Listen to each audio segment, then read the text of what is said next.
Boa noite, como estão as coisas por aí? Tudo bem? Vamos chegando, vamos entrando, vamos participando. Esse é o nosso cantinho virtual, que nós podemos, um cantinho para acessar no nosso cantinho. A partir da nossa casa, temos podido fazer coisas úteis, coisas ruins e coisas muito boas. Sempre a internet, como tudo, é fruto das nossas escolhas. Ela em si é um instrumento neutro, como uma faca, que uma cozinheira precisa ter, e um assassino também. Às vezes a mesma faca. Ela em si é neutra, como todas as ferramentas e todos os objetos. Não é? Muito bom. Temos conversado sobre o capítulo 11 de O Livro dos Espíritos, um fabuloso livro, vale a pena ler, estudar, refletir sobre ele. É isso que nós estamos fazendo aqui. No capítulo 11 tem por título Lei da Justiça, do Amor e da Caridade. Nós já fizemos alguns encontros sobre esse capítulo. Estamos no subitem Caridade e Amor ao Próximo e vamos conversar sobre um dos maiores desafios da vida, as antipatias e as inimizades. E olhem, meus amigos, por mais que tenha se desenvolvido a ciência ocidental, em geral, por mais que tenha se desenvolvido a ciência do comportamento, a psicologia, a psiquiatria, a psicanálise, ninguém consegue explicar para a gente, no meio científico, a origem das antipatias gratuitas. Então chega uma pessoa nova no seu trabalho, você nunca viu na vida, e alguma coisa lhe diz que é uma pessoa boa, confiável, ou uma pessoa violenta, agressiva, mentirosa. Que alguma coisa é essa? De onde vem a antipatia gratuita, que tem como seu oposto um outro desafio que igualmente ninguém entende, que é a simpatia gratuita. Então, você está num banco, numa fila, num ponto de ônibus, dentro do ônibus, e alguém sentado ao seu lado resolve lhe contar da sua vida coisas íntimas, às vezes até constrangedoras. O que dentro daquela pessoa, o que dentro de você, porque isso às vezes acontece de você para com outros, o que dentro de nós diz, essa pessoa é confiável, pode se abrir. O que? Antipatia e simpatia gratuitas ninguém entende. Deixando de lado gratuitas, ninguém entende mesmo por que Deus permite o inimigo. Por que Deus nos rodeia de gente que nos faz mal?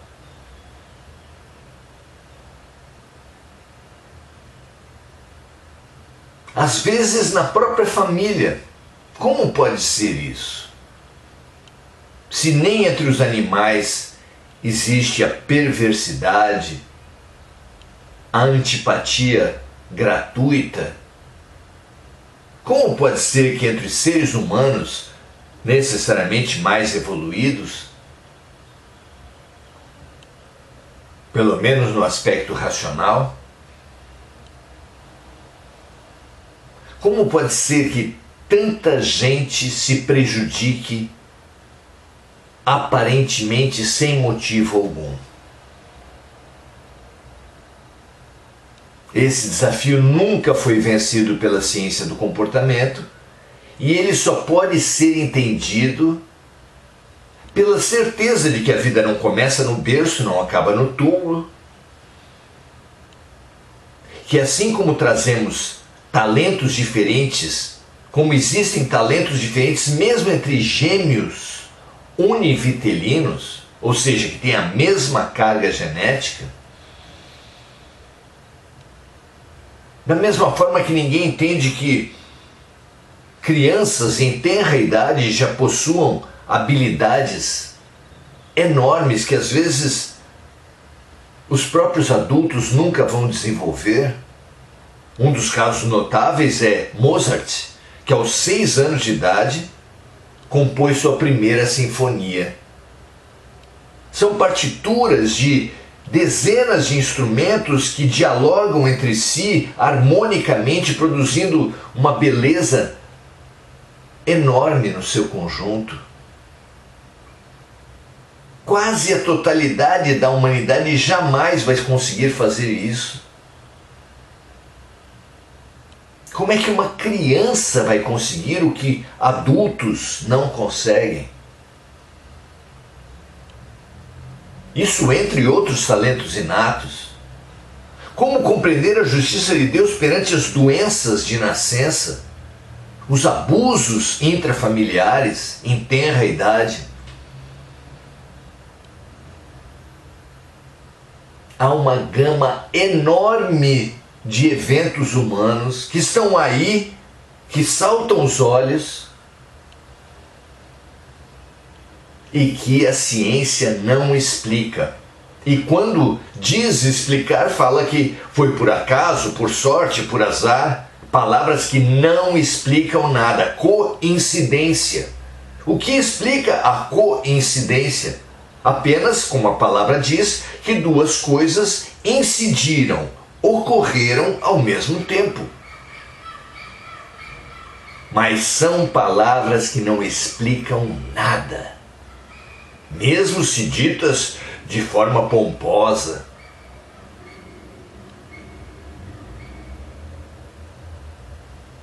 Como entender isso sem a reencarnação? Sem a certeza de que as crianças nascem com capacidades inatas, simpatias e antipatias gratuitas, tudo isso vem do nosso inconsciente. Porque sim, nós somos espíritos que já nasceram e renasceram muitas vezes. Claro.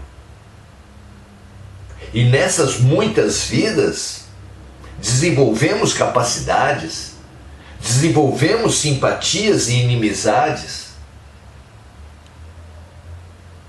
desenvolvemos karmas, cargas negativas ruins, cujos gatilhos são exatamente as outras pessoas que, quando emergem, você percebe que ou já fez muito mal a elas, emerge uma culpa que não há como compreender,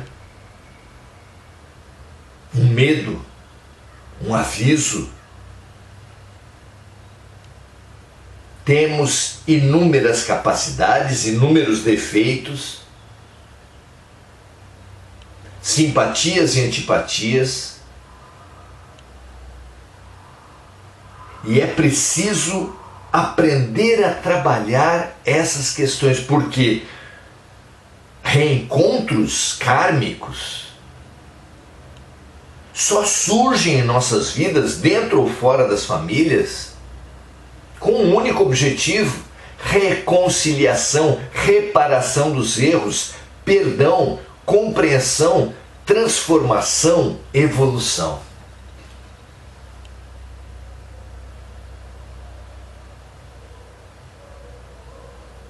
Pense a respeito disso, meus amigos. Se nós continuarmos perdendo, jogando fora essas oportunidades preciosas de nos livrarmos de passados desarmônicos, continuaremos presos, é claro, e não andaremos para frente. Jesus fala lindamente isso. Qual é o trabalhador que pode andar para frente olhando para trás? Qual é o agricultor que põe a mão no arado e olha para trás? O Antigo Testamento alertou a esposa de Ló para que não olhasse para trás, e ela olhou e virou uma estátua de sal. É muito eloquente, é muito simbólico tudo isso. Nós realmente viramos pedras, paralisamos-nos quando vivemos amarrados em mágoas e culpas do passado. E Deus, na sua misericórdia, não apenas nos fez reencarnar, como nos deu a infância, na qual esquecemos, não perdemos completamente, mas na qual são enviadas para o nosso inconsciente, uma espécie de quartinho da bagunça que toda casa tem, as nossas sombras, os nossos erros anteriores, para que, mamando no inimigo, dando colo àqueles que nos fizeram mal ou àqueles que nós prejudicamos, nós sejamos impelidos pelo próprio instinto de proteção que prevalece tanto na família, na relação pais e filhos, filhos e pais, para ressignificarmos, para reelaborarmos nossas energias, para reciclarmos nossos lixos, fazendo do limão uma limonada, do lixo uma matéria-prima.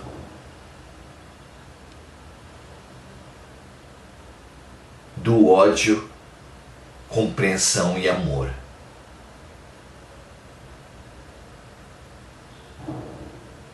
Mas como assim? Compreensão e amor com os inimigos? É exatamente essa pergunta que Allan Kardec faz para os bons espíritos. Vejam vocês se Kardec não expressa bem o sentimento das pessoas mais lógicas diante dessa máxima cristã. Vamos lá? Questão 887. Kardec pergunta: Jesus também disse: amem os seus inimigos. Amem os seus inimigos.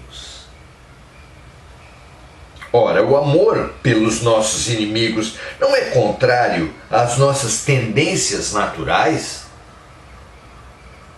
A inimizade não provém da falta de simpatia entre os espíritos? Simpatia, antipatia, palavras muito conhecidas que, como nós já vimos aqui, só constatam um fato sem identificar as origens do fenômeno, as causas do fenômeno, que só pode ser explicado pela reencarnação. Então Kardec quer saber: o amor pelos nossos inimigos não é contrário à natureza? A inimizade não provém da falta de simpatia entre os espíritos? E os espíritos respondem, os luminares que o ajudam na codificação do espiritismo: sem dúvida, sem dúvida. Não se pode ter pelos inimigos um amor terno e apaixonado. Não foi isso que Jesus quis dizer. Amar os inimigos é perdoar o mal que eles nos fizeram, é pagar o mal com o bem. Agindo assim, Agindo assim, nos tornamos superiores a eles. Pela vingança, nos colocamos abaixo deles. Esse é um ensinamento extremamente útil para uma humanidade polarizada, que se digladia nos casamentos, nas famílias, nos locais de trabalho, na vizinhança, por toda parte.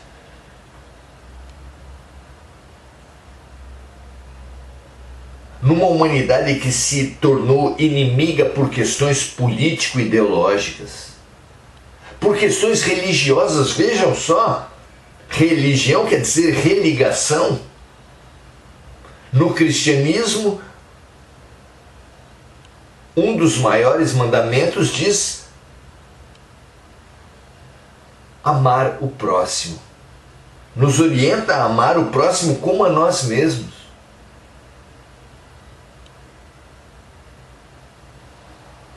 E, para além disso, amar os nossos inimigos. Como entender isso? Os Espíritos respondem: sem dúvida não se pode ter pelos inimigos um amor terno e apaixonado. Não foi isso que Jesus quis dizer. Amar os inimigos é perdoar o mal que eles nos fazem, é pagar o mal com o bem. Agindo assim, nos tornamos superiores a eles. Pela vingança, nos colocamos abaixo deles. E com os olhos da eternidade, podemos ampliar muito a nossa compreensão. Muito. Existe uma lei de atração que traz para nós eventos, situações, doenças, acidentes, azares, sortes, amigos, inimigos. Cada um de nós atrai para cada segundo e situação e relação da sua vida, até com o seu corpo, exatamente o que cada um de nós precisa para se libertar, para se desenvolver, para crescer. De forma que, se um inimigo de outras vidas surge nessa vida atual e nós não tivermos a lucidez, a grandeza, a compreensão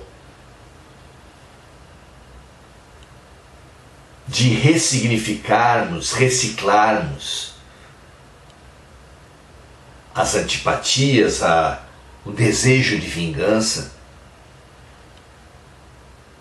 o que acontece na próxima vida? Continuaremos amarrados, prisioneiros do ódio.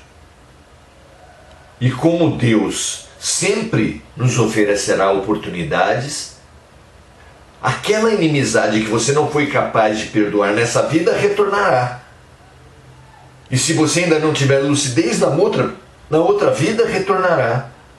Porque o aluno que não aprende a lição repete. E não é por maldade da escola, é apenas o oposto. É por generosidade que Deus nunca desiste de nós.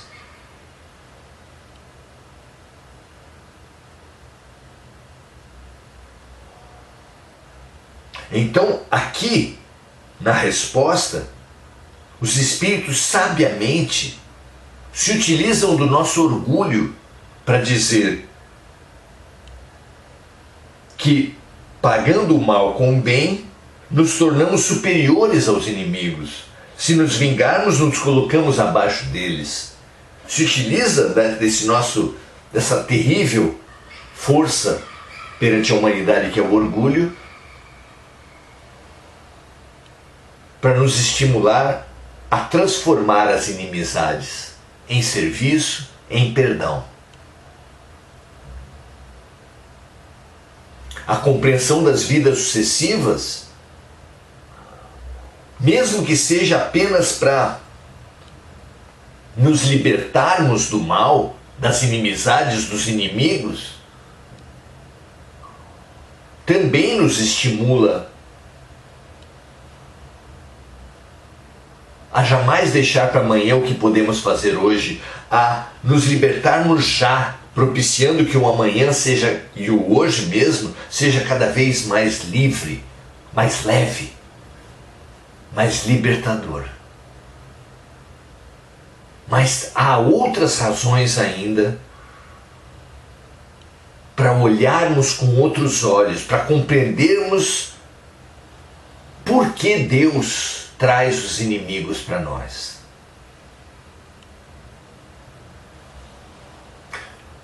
Para isso é preciso contextualizar a vida como um grande hospital de almas. A encarnação, a matéria, é um grande hospital de almas. A matéria revela, a começar pelo nosso corpo, as nossas desarmonias e imperfeições, para que, explicitando-as, nós possamos superá-las.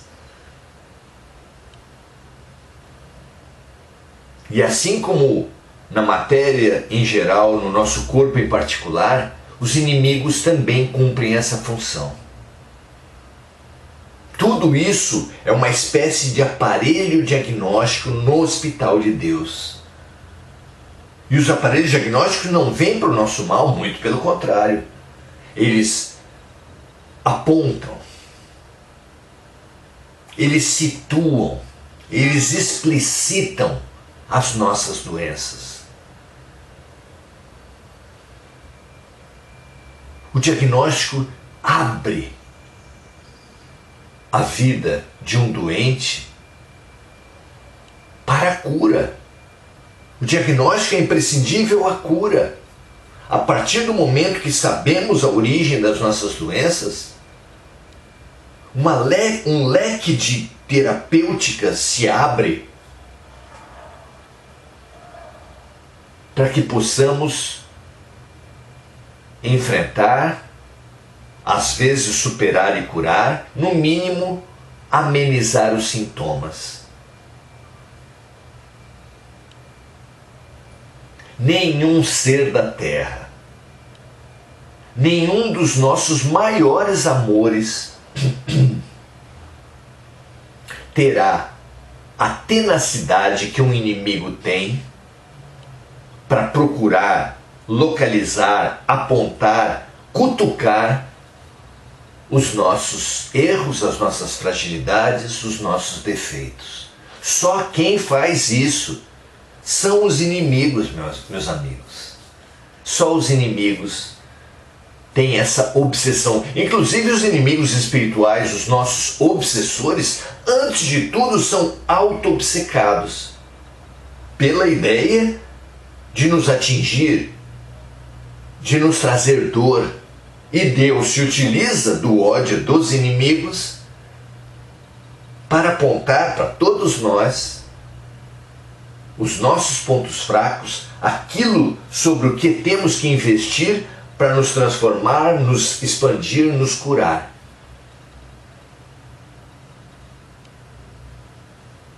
Pense em qualquer aparelho diagnóstico por imagens que você conhecer, raio-x, tomografia. O que fazem eles se não explicitar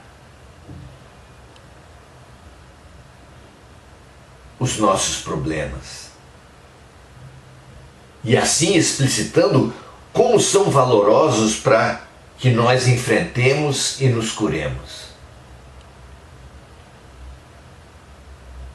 Amar os inimigos é compreender a sua função no nosso processo de cura. Amar os inimigos é valorizar a sabedoria de Deus quando os colocou à nossa frente. A psicologia fala que o outro, no geral, é um espelho para o eu. Para que servem os espelhos? Porque todos nós temos espelhos, e mais de um em nossas casas. Para que servem? Nós, diante de um espelho, fazemos o quê? Nós na frente do espelho, o eu na frente do outro, é chamado a refletir. E refletindo, a se melhorar, a se arrumar. Seja o espelho com relação à nossa aparência, seja o aparelho diagnóstico em relação à nossa saúde, o outro tem essa função imprescindível. E o inimigo, especialmente, é o outro que mais enfatiza, mais explicita os nossos defeitos, as nossas desarmonias. E sem querer, é claro, serve à nossa cura. Mas, para servir a nossa cura, precisa que nós abdiquemos da guerra entre o eu e o outro. Olhemos as relações humanas dessa perspectiva mais ampla. Como nos estimula Teresa de Calcutá ao dizer lindamente que a questão da vida nunca esteve entre nós e os outros. A questão da vida sempre esteve entre nós e Deus. Vitória na vida não é contra os outros, mas é sobre nós mesmos a partir da nossa consciência. A verdadeira vitória é dormir a cada dia em paz com a nossa consciência. Nossa consciência que é o Deus dentro de nós. Então a questão da vida nunca foi entre nós e os outros, mas sempre foi entre nós e Deus. Veja se isso não expande o nosso olhar. Veja se isso não nos reposiciona em nossas relações. Não precisa nem ser o inimigo, mas a situação em que uma outra pessoa mostra para você os seus defeitos, lhe critica,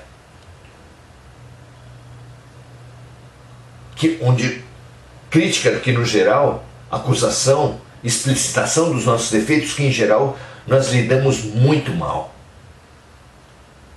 Podemos, com essa maturidade, com essa compreensão ampla, aproveitar os remédios, aproveitar os diagnósticos, enfrentar as nossas doenças profundas, nos candidatar à nossa cura. Veja lá se isso lhe serve nas suas relações, na compreensão da vida, na compreensão da família, na compreensão do projeto terapêutico de Deus. Vamos saudar, é claro, como sempre, os nossos amigos. Hugo Souza expressando sua gratidão que é realmente uma ferramenta fundamental do bem viver. Sueli Duque, Lúcia Galvão, Maria José Sobral, Erilde Pimentel, todos dando o seu boa noite uns para os outros, nesse nosso grupo tão estimulante. Mônica Silva, buscando sempre o serviço de amigos desencarnados e encarnados, que todos eles, assim como todos os que estão nos nossos corações e mentes, recebam nossa luz, nossa compreensão, inclusive aqueles hoje, especialmente aqueles com os quais não simpatizamos. Adelaide Dias, Andréa Santos, Enir Cajazeira, Nalva Gorre, André Salvatore e Sandra Gomes, todos recebendo e dando o seu boa noite a todos. Que essa compreensão de hoje possa ser estendida para todos os amigos. Compartilhem, passemos, repassemos, multipliquemos as luzes que vêm de Deus, especialmente nesse momento tão tenebroso da humanidade. Paz e bem para todos. Amanhã estaremos juntos. Paz e bem para todos nós. Até a próxima.